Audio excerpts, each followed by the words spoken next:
الحمد لله نحمده ونستعينه ونستغفره من يهده الله فلا مضل له ومن يضلل فلا هادي له وأشهد أن لا إله إلا الله وحده لا شريك له وأشهد أن سيدنا ونبينا وحبيبنا وشفيعنا وقرة أعيننا محمدا عبده ورسوله صلی اللہ تبارک و تعالی علیہ وعلی آلہ واصحابہ وازواجہ وذریتہ وبارک وسلم تسلیما کثیرا اما بعد فاعوذ باللہ من الشیطان الرجیم بسم اللہ الرحمن الرحیم یا ایہا الذین آمنوا توبوا الی اللہ توبۃ نصوحا وقال تعالی وَتُوبُوا إِلَى اللَّهِ جَمِيعًا أَيُّهَا الْمُؤْمِنُونَ لَعَلَّكُمْ تُفْلِحُونَ وقال تعالى اسْتَغْفِرُوا رَبَّكُمْ إِنَّهُ كَانَ غَفَّارًا سبحان ربك رب العزة عما يصفون وسلام على المرسلين والحمد لله رب العالمين اللهم صل على سيدنا محمد وعلى آل سیدنا محمد وبارک وسلم۔ انسان اس دنیا میں ہمیشہ رہنے نہیں آیا، ہر انسان کے لیے اس دنیا کو چھوڑ کے آخرت کی طرف جانا طے ہو چکا ہے۔ کوئی چاہے کتنا ہی طاقتور ہو، تندرست ہو، پیسے والا ہو، عہدے والا ہو، لاؤ لشکر والا ہو، دنیا سے اسے ہر حال میں جانا ہے۔ موت سے مستثنا اللہ تعالیٰ نے نبیوں کو بھی نہیں کیا، نبیوں کو بھی دنیا سے جانا پڑا، بادشاہوں کو بھی جانا پڑا، غریبوں کو بھی جانا پڑا۔ دنیا سے جانے کے بعد اللہ تعالیٰ کی طرف حاضری ہے، اللہ تعالیٰ کے سامنے پیشی ہے، اور زندگی میں جو کچھ کیا ہوگا اس سب کا اللہ کے ہاں حساب ہوگا۔ جو اچھا کرے گا اسے اچھا بدلہ ملے گا، جو برا کرے گا اسے برا بدلہ ملے گا۔ انسان تو اتنا کمزور ہے کہ دنیا کی تکلیفیں بھی برداشت نہیں کر سکتا۔ چوٹ لگ جائے تو چیخیں نکل جاتی ہیں، بازو ٹوٹ جائے چیخیں نکل جاتی ہیں، اور نہیں تھوڑا سا صرف چھری سے چاقو سے کٹ لگ جائے چیخیں نکل جاتی ہیں، پیشاب نہ آئے چیخیں نکل جاتی ہیں، پاخانہ نہ آئے طبیعت بے قرار ہو جاتی ہے۔ انسان اتنا کمزور ہے۔ ابھی اللہ نے ہلکا سا سیلاب بھیج دیا، ہر طرف واویلا ہے، ہر طرف چیخ و پکار ہے۔ ہم تو اللہ کے سیلاب کو بھی برداشت نہیں کر سکتے، ہم تو اللہ تعالیٰ کی طرف سے بھیجی ہوئی بیماری کو بھی برداشت نہیں کر سکتے۔ اللہ تعالیٰ کی طرف سے کوئی دکھ آ جائے، اپنے پیاروں میں سے کوئی پیارا دنیا سے رخصت ہو جائے تو ہماری زندگی اجیرن ہو جاتی ہے۔ انسان بہت کمزور ہے، اللہ تعالیٰ کی طرف سے آئی ہوئی تھوڑی تکلیف کو بھی برداشت نہیں کر سکتا۔ اور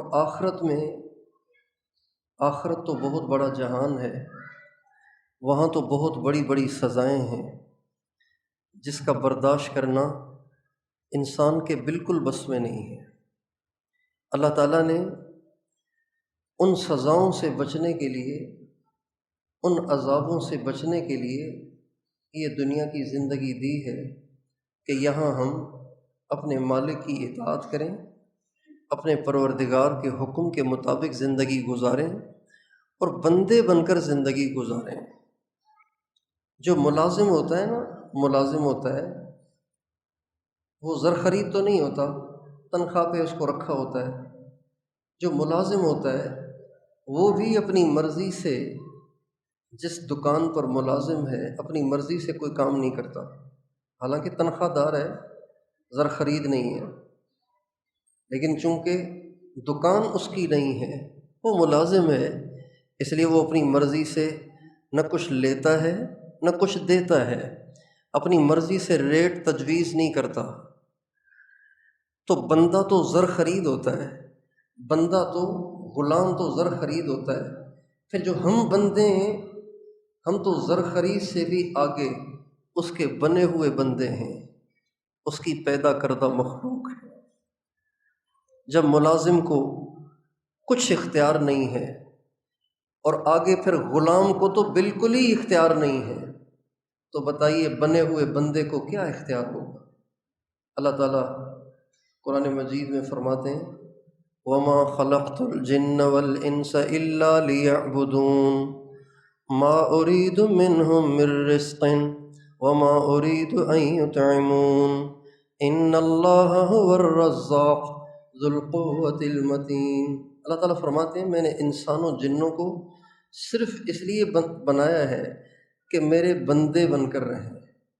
عبادت سے مراد نماز نہیں ہے، نماز تو پون گھنٹے میں پانچوں ہی ہو جاتی ہیں، پانچوں نمازیں پون گھنٹے میں ہو جاتی ہیں۔ تو بنایا نماز کے لیے نہیں ہے، بنایا بندگی کے لیے ہے، بندہ بننے کے لیے بنایا ہے۔ اور یہ 24 گھنٹے کی بندگی ہے کہ انسان صبح سے لے کے رات تک، رات سے لے کے صبح تک کبھی بھی اپنی مرضی سے زندگی نہ گزارے، بلکہ وہ زندگی گزارے جو اس کو اللہ نے عطا فرمائی ہے، جو اللہ نے اس کو بتائی ہے۔ اور اللہ تعالیٰ نے دنیا کے تمام انسانوں کو زندگی گزارنے کے لیے ایک سیمپل دے دیا ہے، نمونہ دے دیا ہے۔ نمونہ نہ ہو تو بڑا مشکل ہوتا ہے۔ آپ کسی درزی سے کہیں کہ جی ایسے ایسے ایسے ایسے سینا ہے، وہ پتہ نہیں کیا سمجھے گا، پتہ نہیں کیا کرے گا۔ آپ کسی مصور سے کہیں کہ جی آپ نے مجھے بیت اللہ کی تصویر بنا کے دینی ہے ایسی ایسی ایسی ایسی، وہ پتہ نہیں کیا بنا دے گا۔ آپ نمونہ پیش کریں گے تو آسان ہو جائے گا، بھئی ایسا چاہیے مجھے ایسا کام چاہیے، ایسے دروازے چاہیے، ایسی کھڑکی چاہیے، ایسی کرسیاں چاہیے، ایسے میز چاہیے، آسان ہو جائے گا۔ اللہ تعالیٰ نے ہمارے لیے ایک نمونہ بنا کر اپنی محبوب ترین شخصیت کو ہماری طرف بھیجا اور ہمیں حکم دے دیا بس ان کو دیکھتے جاؤ اور چلتے جاؤ۔ آپ کو معلوم تو ہوگا کہ اس محبوب ترین ہستی کا نام کیا ہے۔ ان کا نام حضرت محمد مصطفیٰ احمد مجتبیٰ صلی اللہ علیہ وسلم ہے۔ اللہ تعالیٰ نے ان کو ہمارے لیے نمونہ بنایا۔ اللہ تعالیٰ فرماتے ہیں لَقَدْ كَانَ لَكُمْ فِي رَسُولِ اللَّهِ أُسْوَةٌ حَسَنَةٌ لِمَنْ كَانَ يَرْجُو اللَّهَ وَالْيَوْمَ الْآخِرَ وَذَكَرَ اللَّهَ كَثِيرًا۔ اللہ تعالیٰ فرماتے ہیں تم تمام مسلمانوں کے لیے رسول اللہ ایک بہترین نمونہ ہے۔ رسول اللہ ایک بہترین نمونہ ہے۔ اگر تمہیں فالو کرنا ہے، اگر تمہیں اتباع کرنی ہے، اگر تمہیں کسی کی نقل کرنی ہے تو ان کی نقل کرو۔ ان کا طریقہ سب سے عالی شان ہے، ان کا طریقہ سب سے عظیم الشان ہے۔ اور ہم مسلمان بھی اللہ کی رحمت سے اپنی زبان سے تو اس کو ضرور مانتے ہیں اور سرسری اپنے دلوں سے بھی اس کی تصدیق کرتے ہیں کہ نبی کریم رحمت دو عالم صلی اللہ علیہ وسلم کا طریقہ اور آپ کی سنت اور آپ کا دیا ہوا دین، آپ کی دی ہوئی شریعت، یہ سارے طریقوں سے بڑھیا اور سارے طریقوں سے زیادہ عالی شان ہے۔ لیکن عمل کے بارے میں ہم ذرا سست پڑ جاتے ہیں، کمزور پڑ جاتے ہیں، اور اللہ تعالیٰ کے ہاں صرف جذبہ نہیں دیکھا جاتا، عمل بھی دیکھا جاتا ہے۔ ایک آدمی اپنے والد کا ادب تو بہت کرتا ہے لیکن خدمت نہیں کرتا، تو صرف ادب بھی کافی نہیں ہے، خدمت ضروری ہے۔ ایک آدمی کے دل میں نماز پڑھنے کا شوق بہت ہے، پڑھتا نہیں ہے، تو یہ شوق کافی نہیں ہے، پڑھنا ضروری ہے۔ ایک آدمی کے دل میں حج کرنے کا شوق بہت ہے اور استعداد بھی ہے، پیسہ بھی بہت ہے، لیکن جاتا نہیں ہے، تو اس کے شوق سے فریضہ ادا نہیں ہو جائے گا، بلکہ اس کو جانا پڑے گا، اس کو جانا پڑے گا، حج کے تمام ارکان کو ادا کرنا پڑے گا۔ اسی طرح سے نبی کریم رحمت دو عالم صلی اللہ علیہ وسلم سے صرف محبت کے مظاہرے کرنا، صرف محبت کے دعوے کرنا اللہ کے ہاں کافی نہیں ہے، بلکہ اللہ تعالیٰ کے ہاں یہ شرط ہے کہ آپ کی زندگی میں اس کا ثبوت ہونا چاہیے، آپ کی زندگی میں اس کا اظہار ہونا چاہیے، آپ کی زندگی میں اس کی جھلک ہونی چاہیے کہ آپ کی زندگی کا ہر کام نبی کریم رحمت دو عالم صلی اللہ علیہ وسلم کے طریقے پر ہو۔ اللہ تعالیٰ نے ہمیں ایسا عالی شان نمونہ دے دیا ہے کہ یہ تو ہماری خوش قسمتی ہے کہ اللہ تعالیٰ نے ہمیں اتنے بڑے نبی دے دیے، ورنہ ہم کسی بھی نبی کے امتی ہوتے تو ہماری وہ شان نہ ہوتی جو شان ہماری نبی اکرم رحمت دو عالم صلی اللہ علیہ وسلم کا امتی ہونے کی وجہ سے ہوئی۔ ایک ظاہر بین آدمی کہے گا حضور کا امتی ہونے سے آخر فائدہ ہوا کیا ہے؟ بھائی ان کی بھی 2 آنکھیں تھیں، ہماری بھی 2 آنکھیں، وہ بھی نیک ہوتے تو جنت میں جاتے، بدکار ہوتے تو جہنم میں جاتے، ہمارے لیے بھی معاملہ یہی ہے، تو بظاہر کیا فرق ہے حضرت موسیٰ کا امتی ہونے، حضرت عیسیٰ کا امتی ہونے اور باقی انبیاء کا امتی ہونے اور نبی اکرم رحمت دو عالم صلی اللہ علیہ وسلم کا امتی ہونے میں فائدہ کیا ہے؟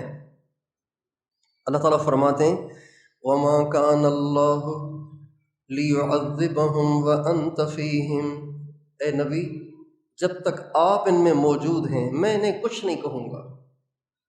نوح علیہ السلام موجود ہیں، پکڑ آ گئی۔ ہود علیہ السلام موجود ہیں، پکڑ آ گئی۔ شعیب علیہ السلام موجود ہیں، پکڑ آ گئی۔ صالح علیہ السلام موجود ہیں، پکڑ آ گئی۔ لوط علیہ السلام موجود ہیں، پکڑ آ گئی۔ لیکن اللہ تعالیٰ اپنے محبوب سے فرماتے ہیں میرے محبوب آپ اگر موجود ہیں تو میں ان کو کچھ نہیں کہوں گا، آپ کے ہوتے ہوئے آپ کی قوم کو بھلا کیسے سزا دے سکتا ہوں؟ یہ اس نبی کا امتی ہونے کا فائدہ ہے۔ اور ایک دفعہ ہمارے نبی نے لمبا سجدہ کیا، اتنا لمبا سجدہ کیا کہ صحابہ سمجھے کہ حضور کی روح پرواز کر گئی، آپ دنیا سے رخصت ہو گئے، اتنا لمبا سجدہ کیا۔ بالآخر آپ نے سجدے سے سر اٹھایا، صحابہ نے پوچھا حضور اتنا لمبا سجدہ؟ آپ نے فرمایا میں اللہ سے 3 دعائیں مانگ رہا تھا، میں اللہ سے 3 دعائیں مانگ رہا تھا۔ ایک تو یہ سمجھنے کی بات ہے کہ اللہ تعالیٰ سے مانگنا کیسے چاہیے۔ ہم لوگ اللہ کو آرڈر کرتے ہیں، یا اللہ یہ بھی کر دے، یہ بھی کر دے، یہ بھی کر دے، یہ بھی کر دے، لو جی چلو جی باہر۔ نبیوں کے امام، نبیوں کے سردار، خاتم النبیین، اللہ کے حبیب مانگنے کے لیے اتنا لمبا سجدہ کر رہے ہیں کہ صحابہ سمجھ رہے ہیں کہ دنیا سے ہی رخصت ہو گئے۔ تو ہمیں سبق ملا کہ اگر اللہ سے کوئی کام کروانا ہے، اللہ سے کوئی کام کروانا ہے، اللہ سے کوئی کام کروانا ہے، اللہ سے کچھ مانگنا ہے تو مانگنا کتنی دیر چاہیے، کس انداز سے چاہیے۔ حضرت ابوبکر صدیق رضی اللہ تعالیٰ عنہ فرماتے ہیں کہ جس دن بدر کا معرکہ ہوا اس سے پہلے والی رات میں اللہ کے نبی کے چھپر پر پہرے دار بن کے کھڑا ہو گیا تھا، اور میں بار بار اندر جا کے دیکھتا کہ حضور سو رہے ہیں کہ نہیں سو رہے ہیں، آرام کر رہے ہیں کہ نہیں کر رہے ہیں، لیکن جب بھی میں داخل ہوتا تو سرکار سجدے میں پڑے رو رہے تھے۔ بالآخر صبح صادق کے قریب میں خود آگے بڑھ کر جا کے اللہ کے نبی کے بازوؤں سے پکڑ کر اللہ کے نبی کو اٹھایا، اور آپ کی چادر بھی گر گئی تھی، آپ کی چادر کو اٹھا کے کندھوں پہ رکھا اور آپ سے کہا یا رسول اللہ اب بس کریں، اللہ آپ کی ضرور مدد کرے گا۔ حضرت علی کہتے ہیں یہ تو ہے بدر کی رات، اور بدر کا معرکہ شروع ہو گیا، بدر کا معرکہ شروع ہو گیا، اب جنگ چل رہی ہے۔ حضرت علی کہتے ہیں میں تھوڑی دیر لڑتا، پھر جا کے چھپر میں جھانکتا حضور کیا کر رہے ہیں، تو دیکھتا کہ حضور کے ہاتھ پھیلے ہوئے ہیں، جھولی پھیلی ہوئی ہے، اور اللہ کے سامنے گڑ گڑا رہے ہیں اللہم انہم حفاۃ عراۃ، اے اللہ یہ جو میں لایا ہوں ان کے پاؤں میں جوتے نہیں ہیں، ان کے جسم پہ کپڑے نہیں ہیں، اے اللہ اللہم ان تہلک ہذہ العصابۃ لن تعبد فی الارض بعد ابدا، اے اللہ یہ میرے تھوڑے سے صحابہ جو میں نے 15 برس کی محنت میں تیار کیے ہیں، اگر یہ آج تیرے نام پہ مار دیے گئے، شہید کر دیے گئے تو پھر کبھی اس دنیا میں تیری عبادت نہیں ہوگی۔ یہ حضور رو رہے ہیں اور مانگ رہے ہیں۔ اللہ تعالیٰ سے کوئی بھی مسئلہ ہو تو اللہ کو آرڈر نہیں کرتے ہیں، اللہ کے سامنے زاری کرتے ہیں۔ زاری لوگ ڈاکٹروں کے پاس 2 گھنٹے لائنوں میں کھڑے ہوتے ہیں، حکیموں کے پاس 2 گھنٹے لائنوں میں کھڑے ہوتے ہیں، عاملوں کے پاس گھنٹوں انتظار میں بیٹھے رہتے ہیں کہ حضرت صاحب فارغ ہوں گے پھر مجھے بھی دم کریں گے، لیکن اللہ کو اللہ سے مانگنے کے لیے ان کے پاس 2 منٹ ہوتے ہیں، 3 منٹ ہوتے ہیں، 1 منٹ ہوتا ہے۔ ہمارے نبی کا ارشاد ہے ان اللہ یحب المسرین بالدعاء، اللہ کو وہ لوگ بہت پسند ہیں جو اللہ کے سامنے دعا میں اڑ جاتے ہیں، دے دے، بس مجھے دے دے، بس میرے لیے یہ کام کر دے، میری یہ پریشانی دور کر، میرا یہ مسئلہ حل کر، اللہ کے پیچھے پڑ جاتے ہیں، یہ اللہ کو بہت پسند ہے۔ ہمارے نبی نے لمبا سجدہ کیا، صحابہ نے پوچھا اتنا لمبا سجدہ؟ آپ نے فرمایا اللہ سے 3 دعائیں مانگی ہیں۔ ایک دعا تو یہ مانگی اللہ تعالیٰ میری امت کو قحط سے اور بھوک سے ہلاک نہ کر دے، اللہ نے قبول کر دی۔ دوسری دعا یہ مانگی کہ اللہ تعالیٰ کوئی ایسا دشمن ان پہ مسلط نہ کرے جو ان کی نسلیں ہی ختم کر دے، اللہ نے قبول کر لی۔ نظر آ رہا ہے کہ اسرائیل نسل کشی کر رہا ہے، نظر آ رہا ہے اسرائیل نسل کشی کر رہا ہے، اسرائیل غزہ میں رہنے والوں کی نسلیں ختم کرنا چاہتا ہے، ان کی جڑیں کاٹنا چاہتا ہے۔ اس مزاج کے، اس استقامت کے، اس جذبے کے لوگوں کو صف ہستی سے مٹانا چاہتا ہے، لیکن نہیں مٹا سکتا ہے۔ ہمارے نبی کی دعا ہے اللہ ایسا دشمن ان پہ مسلط نہیں کرے گا کہ جو ان کی جڑیں کاٹ دے، صف ہستی سے ان کو مٹا دے۔ اور تیسری دعا ہمارے نبی فرماتے ہیں میں نے اللہ تعالیٰ سے یہ مانگی کہ یا اللہ میری امت آپس میں لڑے نہیں، ان کے آپس میں اختلافات نہ ہوں، ان کی آپس میں لڑائیاں نہ ہوں، تو یہ اللہ نے قبول نہیں کی۔ تو اس سے بھی ایک یہ سبق ملا کہ اگر ہم دعائیں مانگ رہے ہیں اور مانگتے ہی چلے جا رہے ہیں اور وہ کام نہیں ہو رہا تو مایوس نہ ہوں۔ آپ کیا چیز ہیں؟ اللہ کے نبی کی بھی 2 قبول ہوئی، 1 نہیں ہوئی۔ اور اللہ تعالیٰ نے اس لیے قبول نہیں کی کہ حضور معاذ اللہ گناہ گار تھے، حضور تو اللہ کے حبیب تھے، اور اللہ نے ان سے وعدہ کیا تھا وَلَسَوْفَ يُعْطِيكَ رَبُّكَ فَتَرْضَىٰ، میرے نبی جو آپ کہیں گے وہ کروں گا، آپ کو خوش کروں گا، آپ کو راضی کروں گا۔ لیکن ان کی بھی ایک دعا قبول نہیں ہوئی، اس کی وجہ اللہ جانتا ہے، اللہ کے ہر کام میں حکمت ہوتی ہے۔ حضرت موسیٰ علیہ السلام سے اللہ تعالیٰ نے فرمایا موسیٰ میرے بعض بندے صحت مند رہتے ہیں، کبھی بیمار نہیں ہوتے، اس لیے کہ مجھے پتہ ہے اگر میں ان کو بیمار کروں گا تو یہ باغی ہو جائیں گے، اور میرے بعض بندے ایسے ہیں جن کو میں ہمیشہ بیمار رکھتا ہوں، کبھی صحت نہیں دیتا ہوں، اس لیے کہ مجھے پتہ ہے اگر ان کو صحت دوں گا تو باغی ہو جائیں گے۔ میرے بعض بندے ایسے ہیں جن کو میں ہمیشہ تونگر رکھتا ہوں، ان کو غریب نہیں کرتا ہوں، اس لیے کہ مجھے پتہ ہے ان کو غریب کروں گا تو باغی ہو جائیں گے۔ اور میرے بعض بندے ایسے ہیں جن کو میں ہمیشہ غریب رکھتا ہوں، تنگ دست رکھتا ہوں، کبھی ان کو میں زیادہ مال نہیں دیتا، اس لیے کہ مجھے پتہ ہے کہ اگر ان کو مال دوں گا تو باغی ہو جائیں گے۔ اللہ کو پتہ ہوتا ہے نا کہ کس کے ساتھ کیا کرنا ہے، ماں کو پتہ ہے کہ کس کے ساتھ کیا کرنا ہے۔ اب ہمارے نبی نے جو دعا مانگی کہ کوئی دشمن ان کو صف ہستی سے نہ مٹا دے، یہ دعا اللہ کے ہاں قبول ہوئی، اور اس دعا کی برکت سے آج ہم اور آپ زندہ ہیں، آج امت مسلمہ زندہ سلامت ہے، ورنہ دنیا کے کفر کا بس چلے تو آج ہی حضرت محمد صلی اللہ علیہ وسلم کے کسی ماننے والے کو دنیا میں زندہ نہ چھوڑیں۔ اگر ان کا بس چلے تو ہمیں صف ہستی سے مٹا دیں، ہمارا نام و نشان مٹا دیں، ہمارا دین مٹا دیں، نبی کے ماننے والوں کا نام و نشان مٹا دیں، لیکن اللہ کے نبی کی دعائیں ہم بچے ہوئے۔ یریدون لیطفئوا نور اللہ بافواہہم واللہ متم نورہ ولو کرہ المشرکون۔ اللہ تعالیٰ فرماتے ہیں یہ سب کے سب کفار، یہ سب کے سب دین دشمن ایڑی چوٹی کا زور لگا کر میرے نور کو بجھانا چاہ رہے ہیں، لیکن اللہ کا فیصلہ ہے کہ یہ نور روشن ہو کے رہے گا، چاہے ان کو کتنا برا کیوں نہ لگے۔ ہمارے نبی کے دنیا سے جانے کا وقت آیا تو آپ علیہ السلام کی خدمت میں حضرت جبریل حاضر ہوئے اور کہا یا رسول اللہ، حضرت اسرائیل دروازے پہ کھڑے ہوئے ہیں، اجازت مانگ رہے ہیں، آپ اجازت مرحمت فرمائیں تو آ جائیں گے، اگر آپ اجازت نہیں دیں گے تو دروازے سے واپس چلے جائیں گے۔ آپ نے اجازت دے دی، وہ اندر آئے اور آ کے سلام کیا، آپ نے سلام کا جواب دیا۔ آپ علیہ السلام نے فرمایا کیسے آنا ہوا؟ کہا جی مجھے اس سے پہلے کہ میں اپنے آنے کا مقصد بتاؤں، اس سے پہلے یہ سن لیجئے، اللہ تعالیٰ نے آپ کو 3 خصوصیات عطا فرمائی ہیں جو آپ سے پہلے کسی کو نہیں دیں۔ ایک یہ کہ میں آج تک کسی کے پاس اجازت مانگ کے نہیں گیا، آپ وہ پہلی ہستی ہیں کہ جن کے پاس آنے سے پہلے مجھے اجازت مانگنے کا حکم تھا۔ اسرائیل کسی سے پوچھتا ہے وہ تو گھس جاتا ہے، کوئی کہیں بھی ہو۔ دوسری خصوصیت آپ کی یہ ہے کہ آج تک میں نے کبھی کسی کو سلام نہیں کیا، مجھے حکم تھا کہ آپ کی خدمت میں حاضر ہو کے سلام پیش کریں۔ اور سلام پیش کیوں نہیں کرتے؟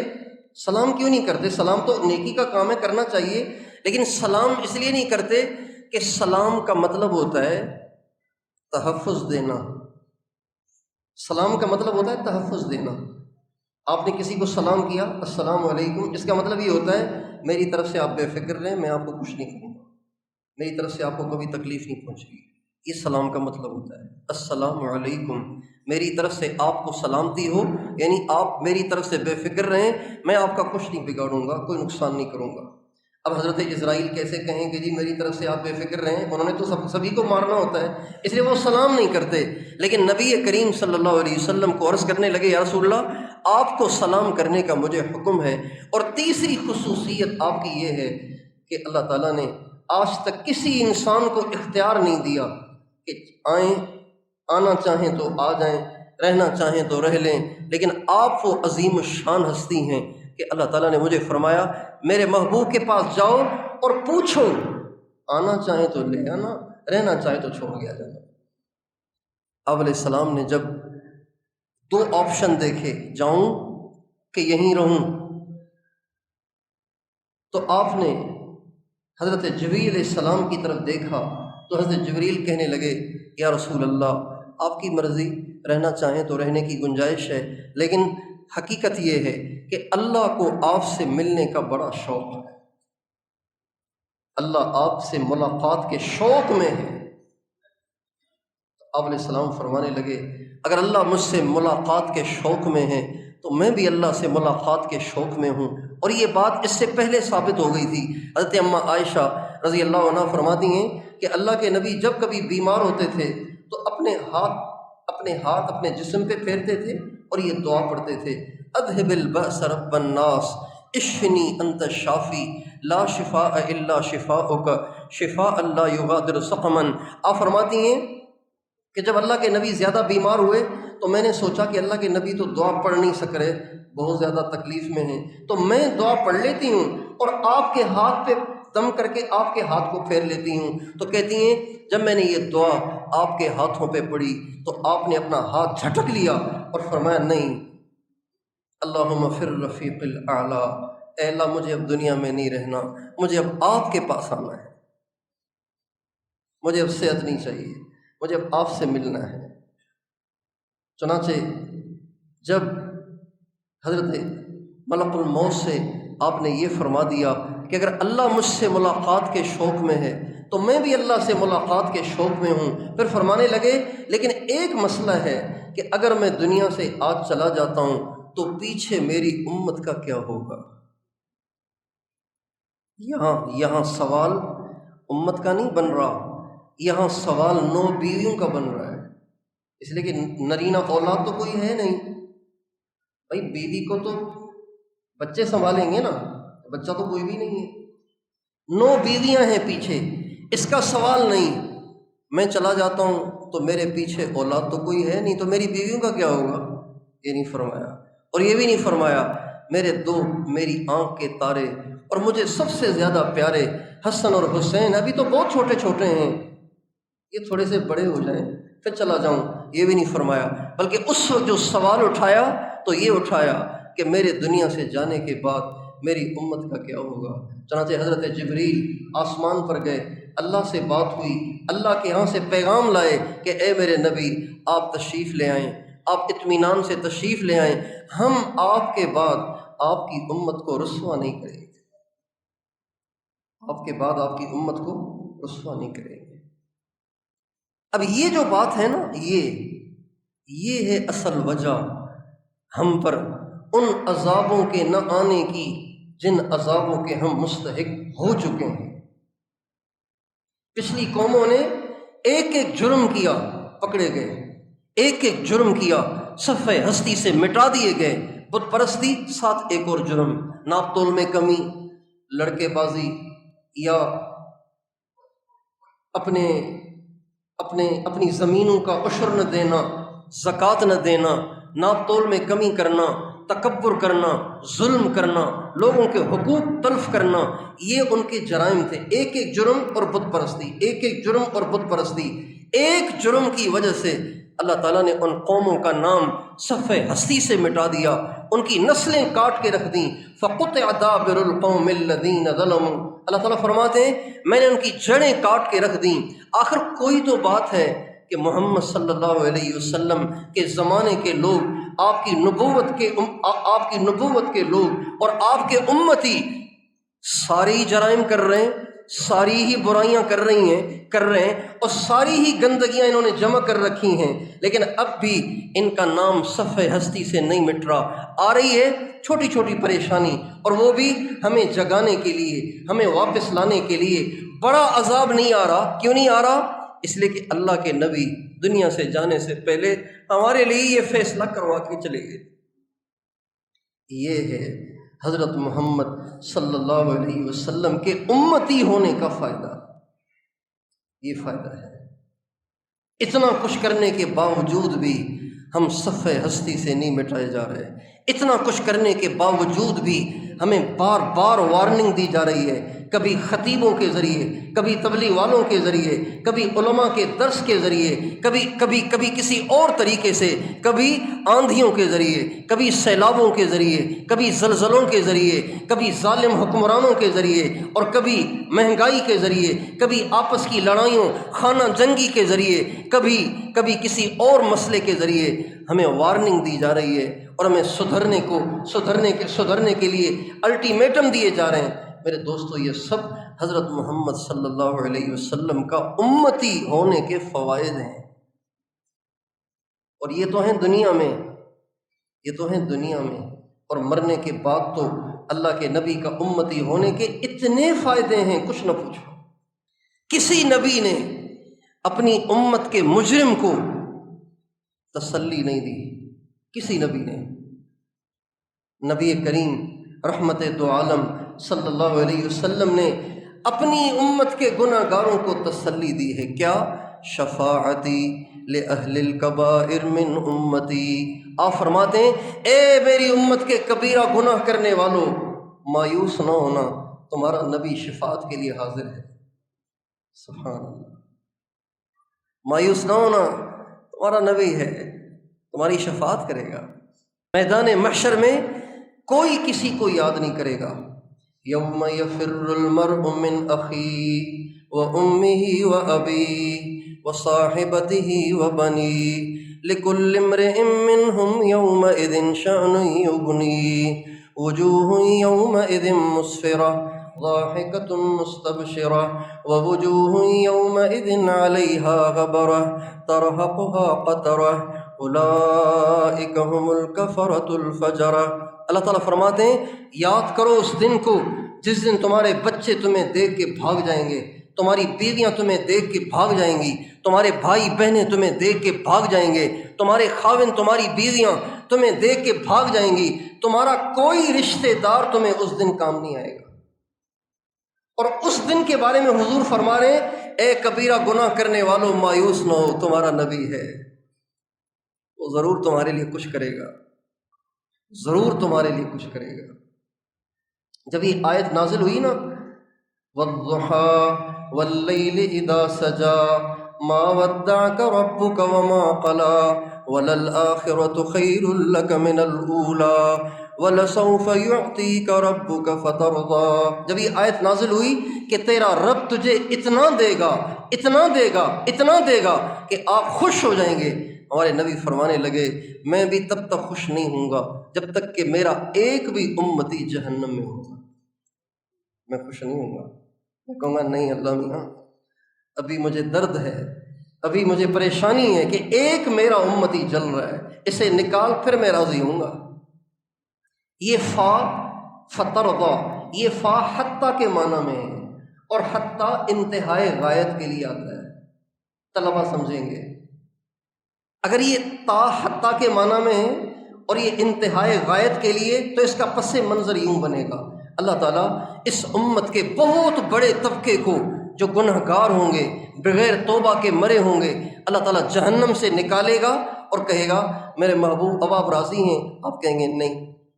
اللہ ایک اور نکالے گا مجمع، پھر ایک اور نکالے گا، پھر ایک اور نکالے گا، پھر ایک اور نکالے گا، نکالتا رہے گا، نکالتا رہے گا، اپنے نبی سے پوچھتا رہے گا۔ جب آخری گنہگار جہنم سے نکلے گا، حضور کہیں گے یا اللہ اب میں راضی ہوں۔ حضور کا امتی ہونے کا کتنا بڑا فائدہ ہے۔ ہم اپنے پیارے نبی کے امتی ہیں، ہمارے امام سارے نبیوں کے امام ہیں، ہمارے نبی سارے نبیوں کے نبی، سارے نبیوں کے سردار ہیں، ان کا امتی ہونے کے کتنے فوائد ہیں۔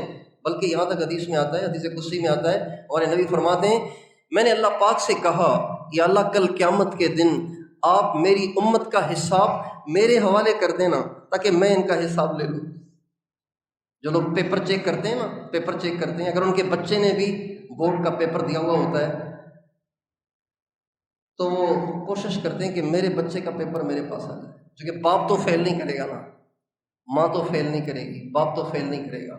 ہمارے نبی اللہ سے کہہ رہے ہیں یا اللہ میری امت کا پیپر، میری امت کے اعمال نامے میرے حوالے کر تاکہ میں ان کا حساب لوں، لِأَلَّا تَفْتَضِحَ عِنْدَ الْأُمَمِ، تاکہ میری امت اور امتوں کے سامنے رسوا نہ ہو۔ اللہ تعالیٰ نے فرمایا میرے محبوب تیرے تو فیل، میں تو تیری امت کو تیرے سامنے بھی رسوا نہیں کرنا چاہتا۔ کتنا فائدہ ہے محمدی ہونے کا۔ لیکن ہماری کم قسمتی ہے کہ ہم نے اپنے نبی کو اپنی زندگیوں میں داخل نہیں کیا، ہم نے اپنے نبی کو اپنی تجارت میں داخل نہیں کیا، ہم نے اپنے نبی کو اپنی حکومت میں، اپنی زراعت میں، اپنی شادیوں میں، اپنی غمیوں میں، اپنی معاملات میں، اپنے اخلاق میں، اپنے اطوار میں، اپنی عادات میں اپنے نبی کو داخل نہیں کیا۔ ہم نے اپنے نبی کو مسجد میں بند کر کے رکھا ہوا ہے، معاذ اللہ۔ حضور یہاں مانیں گے آپ کی، آپ نے عشاء کی 4 رکعت پڑھی، ہم 5 نہیں پڑھیں گے، 4 ہی پڑھیں گے۔ آپ نے مغرب کی 3 پڑھی، ہم 3 ہی پڑھیں گے۔ آپ نے فجر کی 2 پڑھی، ہم 10 نہیں پڑھیں گے، 2 ہی پڑھیں گے۔ جیسے آپ نے پڑھی ہے نا ہم ایسے ہی پڑھیں گے۔ لیکن تجارت اپنی مرضی کی، کاروبار اپنی مرضی کا، حکومت اپنی مرضی کی، عدالت اپنی مرضی کی، وکالت اپنی مرضی کی، شادیاں غمیاں اپنی مرضی کی۔ کیا یہ انصاف ہے؟ اس لیے ہم آپ سب نیت کریں، اللہ تعالیٰ نے اتنے بڑے نبی کی اتباع کا ہمیں حکم دیا ہے تو ہمیں قدر کرنی چاہیے، اپنے نبی کی قدر کرنی چاہیے، اپنے نبی کے نقش قدم پہ چلنا چاہیے، سر سے لے کے پاؤں تک اپنے آپ کو ایسا تو بنائیں کہ اپنے نبی کی کچھ جھلک تو ہو نا بھائی، جھلک تو ہو کہ یہ محمد کا ماننے والا ہے۔ سر سے لے کے پاؤں تک آپ سارے بھائی یہ نیت کریں اپنے نبی کا غلام بن کر زندگی گزاریں گے اور اپنے نبی کی سنت سے مزین ہو کر زندگی گزاریں گے۔ تیار ہیں؟ سر سے لے کے پاؤں تک اپنی شکل و صورت کو، اپنے لباس کو، اپنی چال ڈھال کو، اپنے اخلاق کو۔ یہاں تو تھوڑی سی کوئی بات ہو جائے تو ایسے بھڑک جاتے ہیں کہ جیسے پتہ نہیں کیا ہو گیا، جبکہ یہ رحمت للعالمین کے امتی ہیں۔ بھئی آپ رحمت للعالمین کے امتی ہیں تو کچھ تو آپ پہ بھی اس کا اثر ہونا چاہیے کہ وہ تو سب کچھ سہتے چلے گئے، برداشت کرتے چلے گئے، پتھر مارنے والوں کو بھی، دھکے دینے والوں کو بھی، لہو لہاں کرنے والوں کو بھی دعائیں دیتے چلے گئے، اور آپ بات بات پہ بھڑک جاتے ہیں تو آپ میں تو جھلک ہی نہیں کوئی ان کی۔ غزوہ احد میں جب آپ بے ہوش ہوئے اور آپ کو ہوش آیا، چند صحابہ نے آ کے درخواست کی حضور بد دعا کریں، آپ نے ہاتھ اٹھا کے دعا دی، آپ نے ہاتھ اٹھا کے دعا دے دی۔ صحابہ حیران ہوئے، یا رسول اللہ ہم نے تو آپ سے بد دعا کی درخواست کی، آپ نے دعا دے دی۔ آپ نے فرمایا انی لم ابعث لعانا ولکنی بعثت داعیا ورحمتا، میں دنیا میں بد دعائیں دینے والا بنا کر نہیں بھیجا گیا، میں دنیا میں رحمت بنا کے بھیجا گیا ہوں، دعائیں دینے کے لیے آیا ہوں۔ دعوت دینے کے لیے آیا ہوں، دعائیں دینے کے لیے آیا ہوں، رحمت بن کے آیا ہوں۔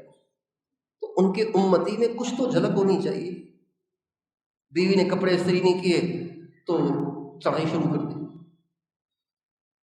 کھانا مزاج کا نہیں بنا چڑھائی شروع کر دی۔ یہ تو گھروں کا حال ہے، باہر تو پتہ نہیں کیا ہے۔ اس لیے میرے دوستو، ہم اپنے نبی کی زندگی کو فالو کریں، اپنے نبی کی زندگی کو پڑھیں، علماء سے پوچھیں، مفتیان کرام سے پوچھیں، اس کے مطابق چلتے چلے جائیں۔ جو نبی اکرم رحمت دو عالم صلی اللہ علیہ وسلم کی ہر بات میں نقل کرتا جائے گا اور چلتا جائے گا، کرتا جائے گا، چلتا جائے گا، اللہ تعالیٰ فرماتے ہیں میں اسے اپنا محبوب بنا لوں گا۔ قل ان کنتم تحبون اللہ فاتبعونی یحببکم اللہ ویغفر لکم ذنوبکم واللہ غفور الرحیم۔ مسلمانوں، اگر تمہیں اللہ سے محبت ہے تو میری اتباع کرو۔ جب تم میری اتباع کرو گے تم اللہ کے محبوب بن جاؤ گے۔ اللہ کا محبوب ہونا کتنی بڑی بات ہے۔ تو بھائی اپنی زندگی کو گناہوں سے پاک کریں، صاف کریں، اپنی نگاہوں کو حرام سے بچائیں، زبان کو حرام سے بچائیں، اپنے آس پاس والوں کو، اپنے تعلق والوں کو کے لیے راحت کا باعث بنیں، اذیت کا باعث نہ بنیں۔ اذان سنیں، بے ساختہ بے اختیار مسجد کی طرف آئیں اور دیوانہ وار مسجد میں آئیں۔ جیسے جمعے میں مسجدیں بھر جاتی ہیں، ہر نماز میں مسجدیں بھرنی چاہیے۔ اللہ تعالیٰ ہر مسلمان کو پابندی سے 5 نمازیں مسجد میں جماعت کے ساتھ پڑھنے اور اپنے نبی کے اخلاق کے ساتھ مزین ہونے اور زندگی کے ہر کام میں اپنے نبی کی نقل کرنے کی توفیق عطا فرمائے۔ وآخر دعوانا ان الحمد للہ رب العالمین۔